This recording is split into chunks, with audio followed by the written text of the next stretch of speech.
Hello everyone, I'm Sylvia from Fairlight Tarot.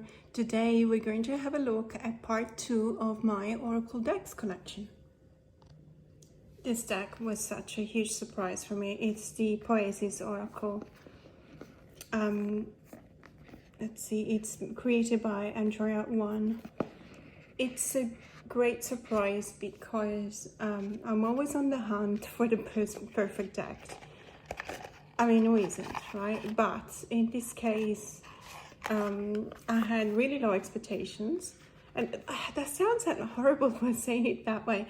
What I mean is that the main reason why I looked into and I bought this deck was because I was looking for a deck, an Oracle deck to pair with my Yokai tarot. And I was looking for something that had that particular kind of muted color palette. And I saw this and I thought this is going to be perfect, and it was. It absolutely pairs really, really well with the Yokai tarot. But the reason why this was a surprise is because not only it pairs well with other decks too, but it is such a great reader. I mean, it has been a bit of a whirlwind of emotions. It's a very deep, very touching kind of deck. And it reminds me a bit of the effect that the Reclaim Oracle has had on many of my friends in the tarot community. I don't have the Reclaim, I know it's terrible, I don't have the Reclaim Oracle. I'm looking for it. There's supposed to be a retailer in Australia that is going to stock it, so I'm just waiting for them. But this deck, in the meantime, it's just fantastic. The keywords are amazing, but it's the combination between the keywords and the artwork that really helps me to go deep into the introspection that sometimes I need. It is not just beautiful, it's got a very powerful way to reach out to you. And you know, it's not a small deck. I think it's 77. Yeah, it's 77 cards. You know, sometimes I do kind of look at the number of cards when I buy or when I choose to buy an Oracle deck. Why? Simply because if they charge me $50–60 for a 30 cards deck, then it's gonna be a no for me. I mean, let's face it, we all want quality, we all want value for money, and I just don't think that anything below 50 cards has got that kind of value, unless you know, there's a very specific reason for it to be below 50 cards, or it's got a very affordable price. In that case, I would definitely consider it. But in this case, it's just amazing. The production quality is fantastic. It's that kind of rose petal finish that doesn't clump up. The cards actually fine quite well, as you can see. Although I have used it a lot. It's been on my desk. It hasn't left my desk ever since the day it arrived, so it might be that kind of rose petal finish that gets better in time with time. It is just amazing. It's not confronting in the artwork, I feel, but it is confronting in the way it presents the messages. And you know, look at this: surrender to the wave, to the tsunami of the emotions, of the feelings. Right now you might feel like you're going through a storm, and it's absolutely fine. Don't fight it. Sooner or later the calm will come back, and then you'll be able to play. It is an amazing, absolutely amazing, beautiful, very deep, very touching deck. And I'm very grateful that it's in my collection. It's the Poesis Oracle, created by Angeli. This is the Medicine Woman Oracle by Catherine Maillard. And it's been illustrated by Caroline Manier. sorry, Manière. Sorry if I don't pronounce it correctly. I try. I always try. I don't always succeed. This is published by Oracolo.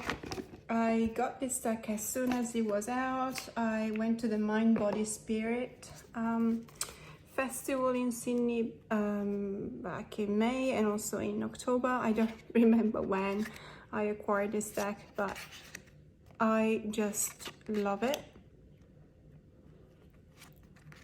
It's not just stunning.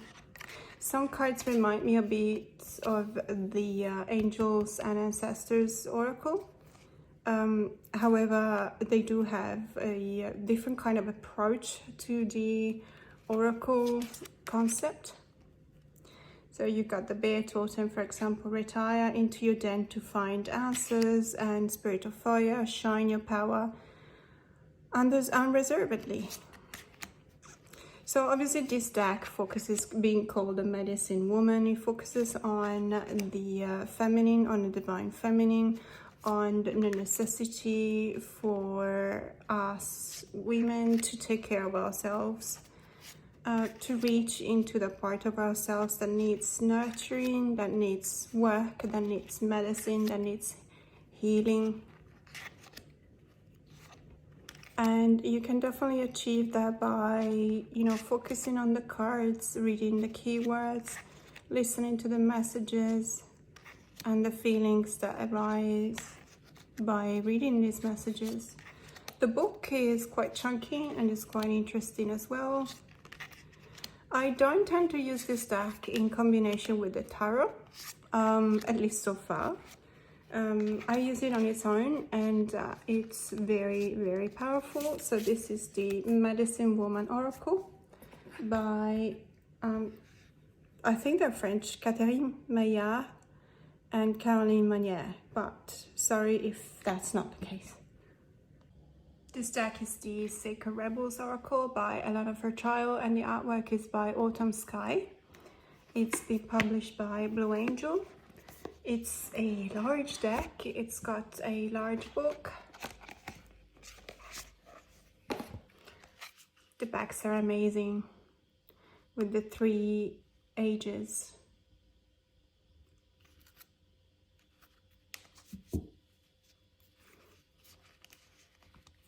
So I really appreciate this type of decks. I use them all the time when I do clients reading, especially for the Wheel of the Year readings. It's a perfect deck to have that kind of a send-off message, that kind of a wrap-up. I use it for quarterly messages.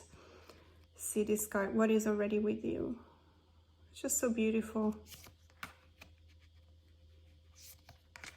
It's not just, see, there are decks that are really pretty, there are decks that are appealing for their aesthetics, there are decks that are minimalist but maybe they're appealing for their artwork, for their keywords, for the messages they convey. In this case, we have that rare occasion in which both aesthetics and the keywords and the messages are absolutely spot on.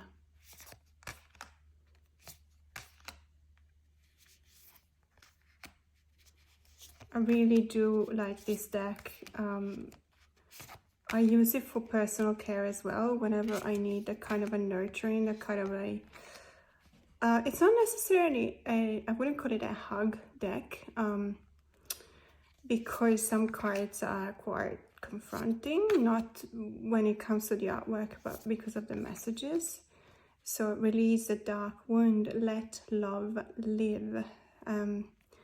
That's something incredibly important, you know, for me, and I really like the fact that you can, in transparency here, you can kind of see the bones surfacing behind the flesh of the person and the fish as well.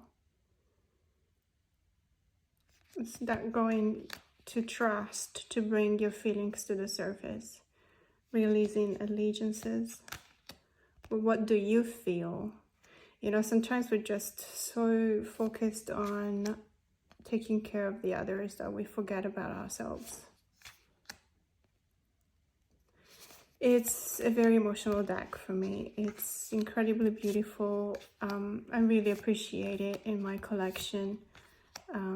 This is safe. It's gonna stay with me. So this is the Sacred Rebels Oracle by Alana Fairchild, and the artwork is by Autumn Sky.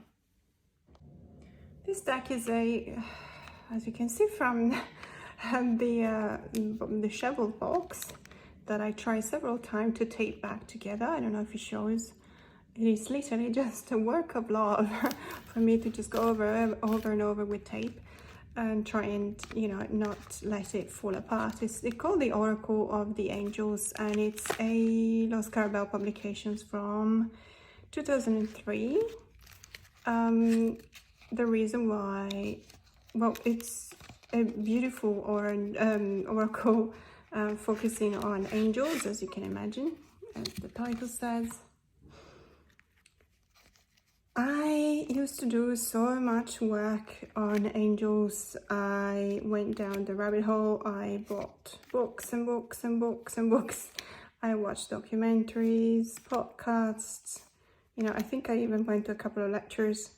It is such a fascinating subject for me, and this is part of the you know, the purchases that I made back then.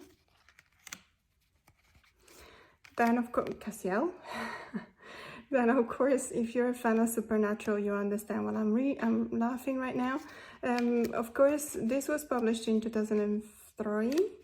I think I got it almost immediately, and then, you know, we've got Supernatural coming with the very unique kind of way they portray angels, and it kind of ruined my interest in angels from them on. But I am so very grateful to Supernatural because it's such an amazing show, and it kept me company for so many years, and I binge watched it during the lockdown, and it was just a wonderful companion to have. But in any case, this is the Oracle of the Angels. I don't know the author. Sorry about that. Doesn't seem to be written anyway. But in any case, it's published by Los Carabel.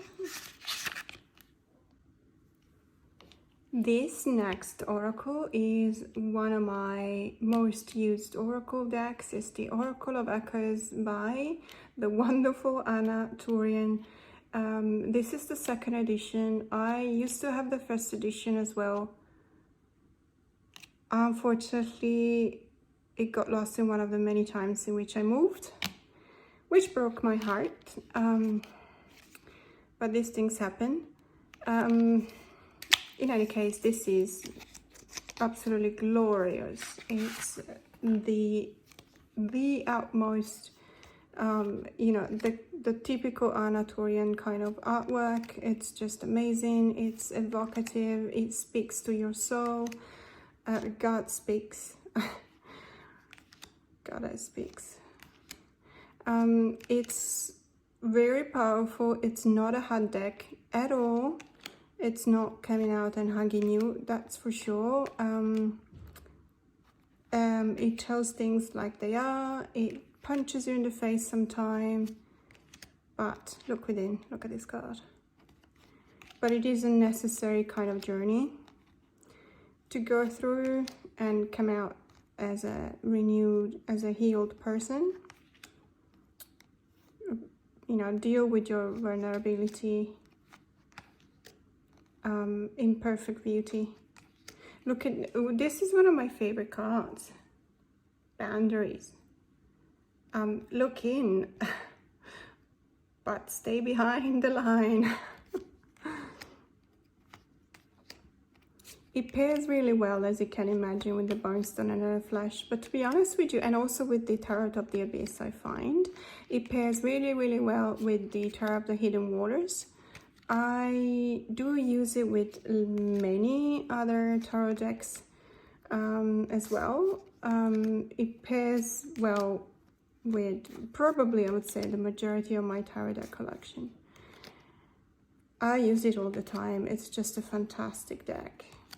Also the quality is amazing. It's the kind of finish that feels very welcoming to the touch. I don't know if it makes sense, but there's sometimes some glossy, really glossy kind of finish that pushes me away somehow, because, well, first of all, you leave your fingerprint on them and it's not nice.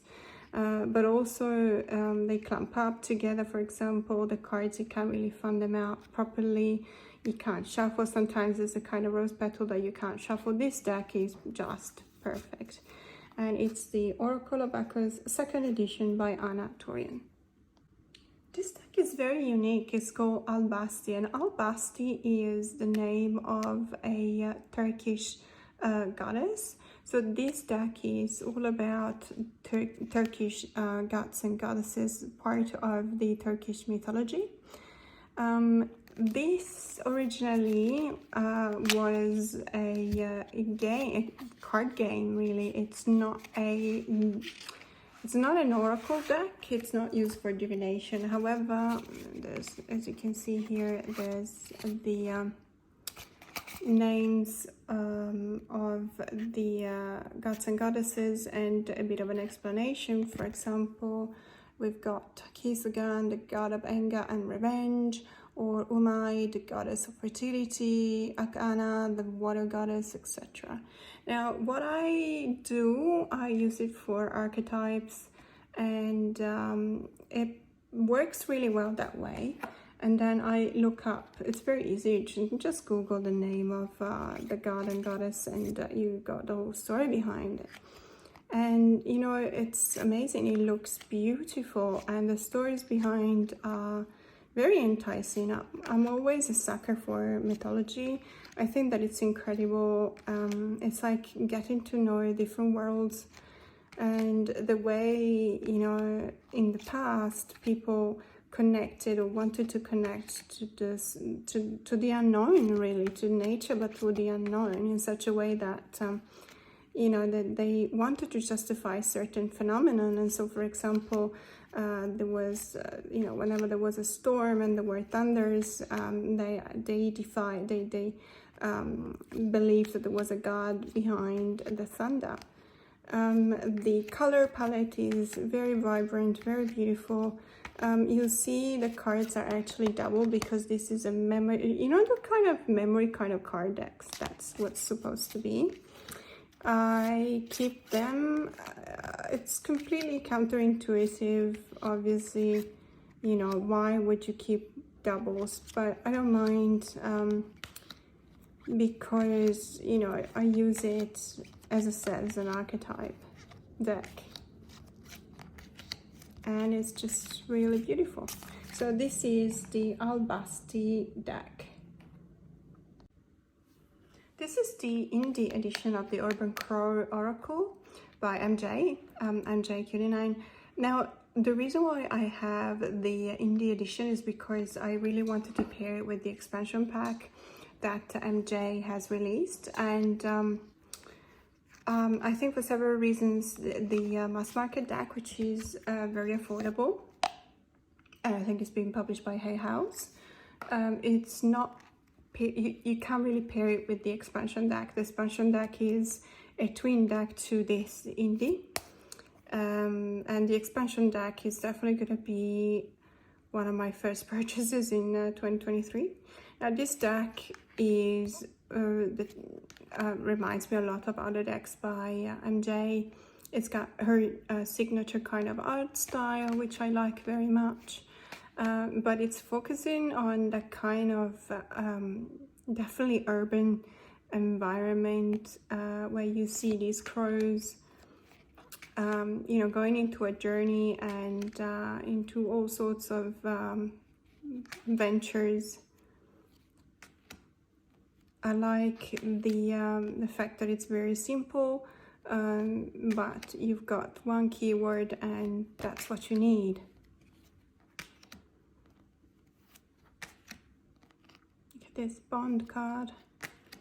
Direction. I think this is in the box of the mass market edition, if I'm not wrong. Balance, clarity, risk. I use this deck almost exclusively as a focus point between two tarot cards, and it gives me a lot of insight into the reading. And I think you can also use it on its own. It's very beautiful. So this is the Urban Crow deck by Angeli. And since, you know, we are in the holiday season, I couldn't not show the Seasons of the Witch Yule Oracle by Lorianne Anderson and Juliet Diaz, and illustrated by Jada Rose. This is one of the, well, for now, 3 Seasons of the Witch Oracle decks published by Oracolo. I heard that there is a new one coming up next year. I haven't seen it yet, but for now we've got Yule, we've got Samhain and Beltane. I think the next one is Mabon, but as I said, I'm not sure. Now the Yule version is my favorite, but I love all of them. They the artwork is just spectacular. But they're all on the darkish kind of side, if I have to be honest, apart from the Beltane. I don't know how the Mabon is going to be like, but this is Yule, and it's supposed to be all about celebration. It's supposed to be all about, you know, that transitioning from the darkness to the light, and yet it does retain a little bit darker side. And then when you'll see the Samhain, it's it actually is the focus point of the deck, of the entire deck, the darkness, and that point of the cycle of the wheel of the year, in which Samhain is. But Yule is, you know, it's beautiful. I don't, so I use it on its own, this one. I don't really pair it with any tarot decks, although I'm pretty sure you could, because the artwork is, I'm sure you can find some tarot deck that goes really well with the aesthetics of this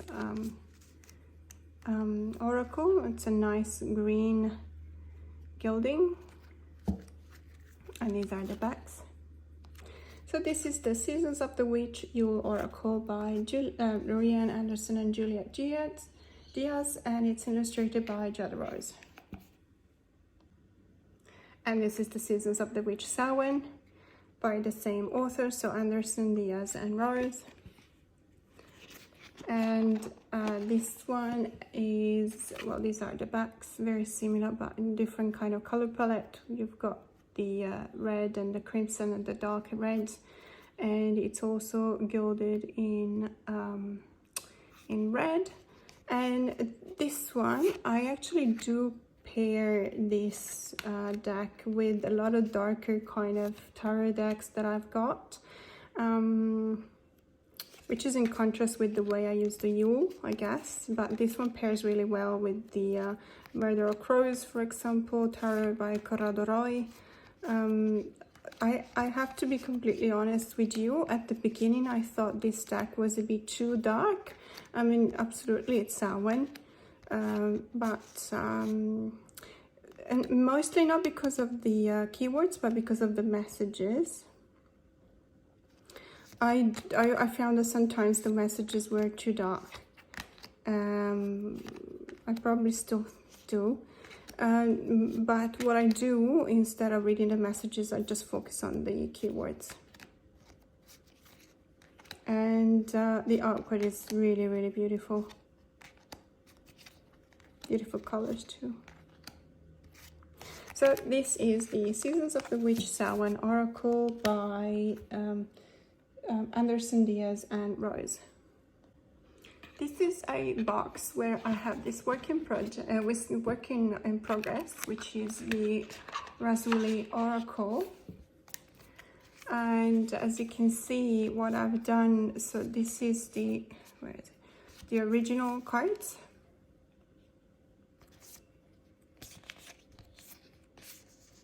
So for some reason, these cards didn't necessarily, or rather the messages didn't necessarily resonate with me. And so what I've done and then I started, and unfortunately didn't really have much time, so I have yet to finish it, but I've trimmed off the bottom of the card where the title, the card, the keyword was. So I basically trimmed it at this level, as you can see. And then I just added a few messages that I thought were more to the point, or at least it felt to me personally that they were more to the point with the card itself. And I just want to say that this is something that it's absolutely personal for me. It is not in any way or fashion a judgment on the deck itself. I just felt that this way the deck felt more closer to my heart, and it used to just lay on the shelf unnoticed and forgotten and gathering dust, and now I actually use it quite often.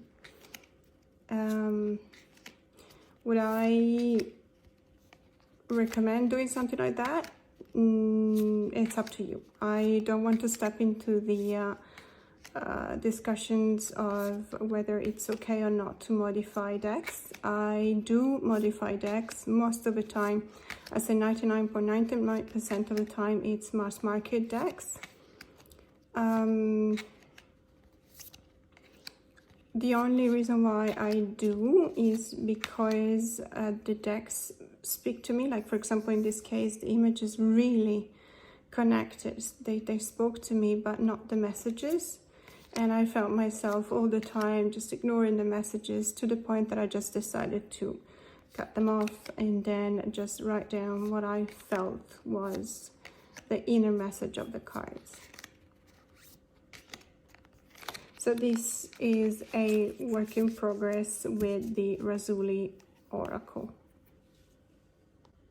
This is the Foxfire, the Kitsune Oracle. Kitsune is the Japanese word for fox, and it's by Lucy Cavendish, published by Blue Angel.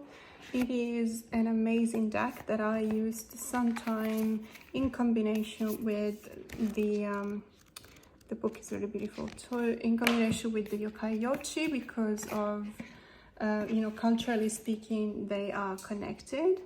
I love, even though the color palettes are completely different, but I really love the color palette in this deck. It's just beautiful.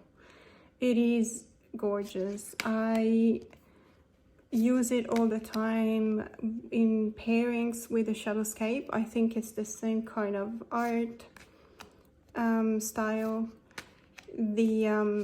I really appreciate the keywords. Sometimes keywords expand the keywords or messages. I love referring to the book. There's always something that I can get from reading the book in this deck.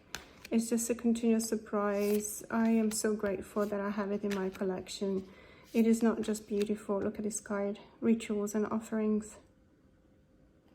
It is dreamy. It's just it's beautiful. It appeals to both shadow and light, if you know what I mean. Well, there you go. Shadow dancer. Some cards are incredibly filled with brightness, and some others are more evocative for the shadow work. It is very versatile. I use it all the time, especially for clients' readings.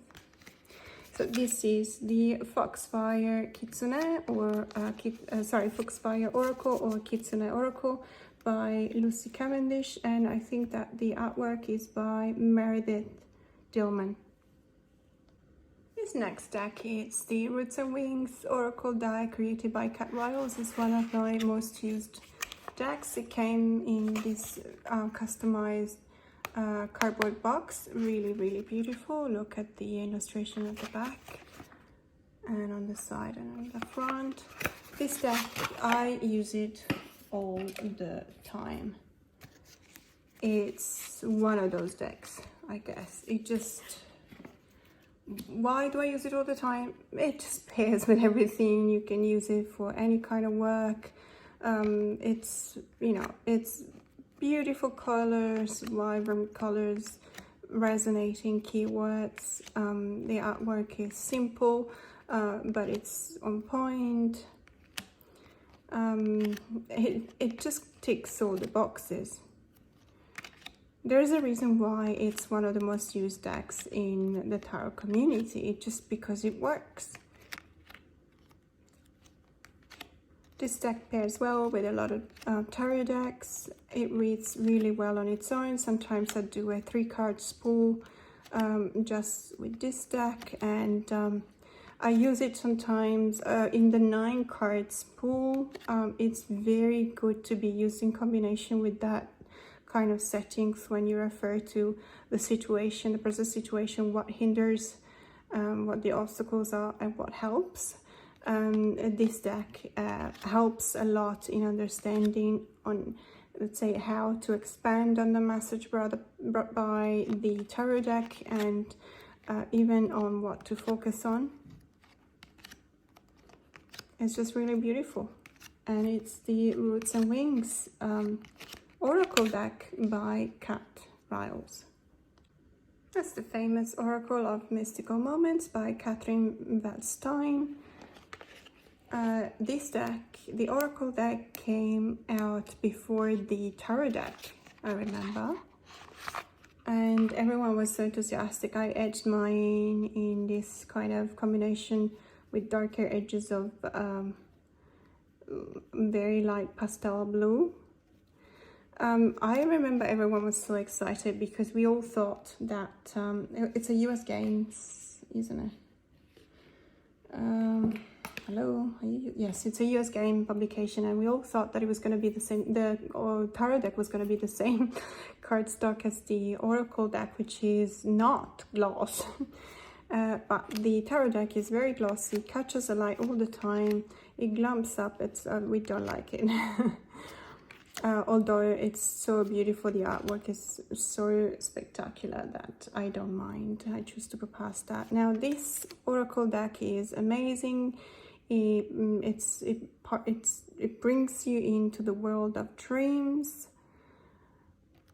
It feels like it's a deck that has been created by Orpheum. It's mystical, yes, indeed. It's a digital collage. It appeals to the not just the mystical, but also sometimes the whimsical. Sometimes, you know, the it's the typical kind of otherworldly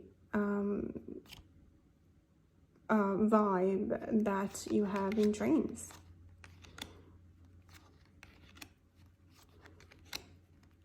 Sometimes the keywords or the messages at the bottom are not necessarily straightforward to me, so I do use the guidebook in this case.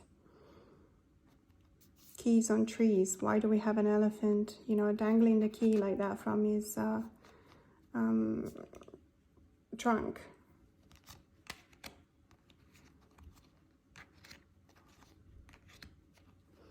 Really incredibly beautiful artwork. Very artistic. It feels like I could just as easily hang on the wall one of these decks, one of these cards. So this is the Oracle of Mystical Moments by Catherine Waldstein. This next deck, I featured it in one of my top 10 curiosity decks, one of the decks that would be in my cabinet of curiosity. And it's the Shadowmyths. It's actually 2 decks, story deck. One is preservation, one is darkness. These decks can be used as oracles, but can also be used in a game. These are the backs. They are deliciously dark, incredibly beautiful artwork. I use them in combination with some of my darker decks, and they pair really well with all of them. I'm talking about Tarot Z and Tarot B by Alejandro Colucci, but I'm also talking about the Murder of Crows or the Gothic Tarot.